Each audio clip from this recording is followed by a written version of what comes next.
Dr. Amelia Starling stared at the smoldering remains of her latest FTL drive prototype. The lab, which smelled like a mixture of burnt toast and disappointed dreams, was littered with the debris of her 100th failed attempt. She sighed, reaching for her notebook to jot down yet another round of modifications. That's when the air shimmered, as if reality had suddenly developed hiccups. A moment later, Amelia found herself sitting in what appeared to be the waiting room of the universe's most boring bureaucratic office. The walls were a shade of beige so bland it made her want to invent a new color just to liven things up. Across from her sat an alien. At least, she assumed it was an alien. It looked remarkably like a potted fern wearing a three-piece suit and a name tag that read, Zix Norp, Cosmic Killjoy Committee. Dr. Starling, the fern alien said in a voice that sounded like a photocopier with ennui, we need to talk about your hobby. Amelia blinked. My hobby? You mean my groundbreaking research into faster-than-light travel?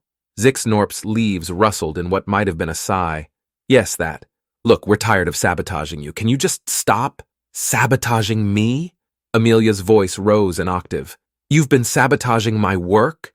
Obviously, Zix Norp replied, producing a clipboard from somewhere within its foliage. Let's see. We've caused spontaneous quantum fluctuations, redirected cosmic rays, and on one memorable occasion, we had to resort to hiding your lucky spanner. Amelia's jaw dropped. That was you? I blamed the grad students. Yes, well, needs must, Zix Norp said, sounding about as apologetic as a parking ticket. The point is, Dr. Starling, your persistence is admirable but incredibly inconvenient.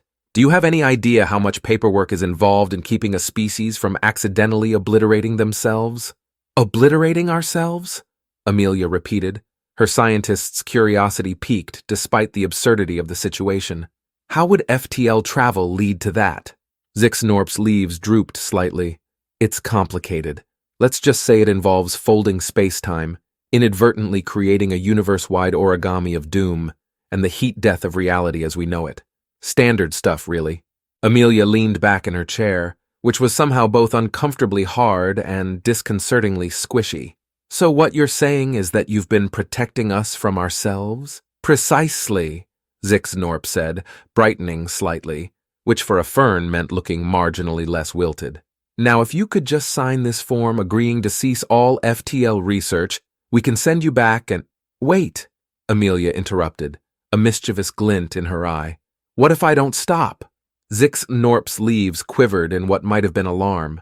Then we'd have to continue sabotaging you, of course, which means more overtime, more paperwork, and, worst of all, more meetings. Amelia grinned. Well, in that case, I think I'll keep at it. After all, science is all about persistence in the face of failure, right? The alien made a sound like a deflating balloon. You humans and your scientific curiosity. Fine. But don't say we didn't warn you when you accidentally turned the Milky Way into a cosmic pretzel. With another reality hiccup, Amelia found herself back in her lab. The burnt smell was still there, but now it was tinged with the faint aroma of fertilizer? She looked down at her notebook where a new entry had mysteriously appeared. Attempt #101, sabotaged by cosmic bureaucrats. Note to self, buy more lucky spanners. Chuckling, Amelia rolled up her sleeves and got back to work. After all, if aliens were going to such lengths to stop her, she must be on to something big. And who knows, maybe attempt #102 would be the one to succeed. Cosmic killjoys be damned.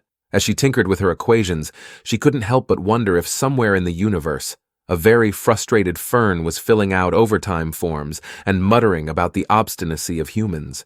The thought made her smile all the more as she reached for her lucky spanner, hidden safely in her lab coat pocket. Let the cosmic origami of doom begin.